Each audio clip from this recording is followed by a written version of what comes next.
மாடுகிட்ட கெஞ்சி கெதறி காலில் விழுந்து கடன் வாங்கியாச்சுங்க இந்த சாணி எல்லாத்தையுமே.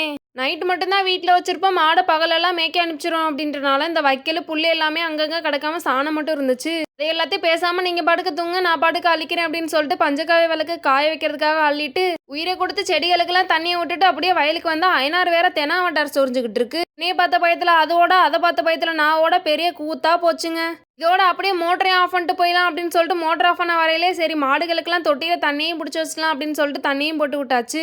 அடிக்கிற வெயிலுக்கு நம்மளே எப்போ பார்த்தாலும் தண்ணி பானை பக்கத்திலே உட்காந்துருக்கோமே, மாடுங்களுக்கெல்லாம் என்ன ஆகுறது, எப்போ பார்த்தாலும் வெயிலே நிற்கிதுன்னு திடீர்னு ஒரு நல்ல எண்ணம் தாங்க.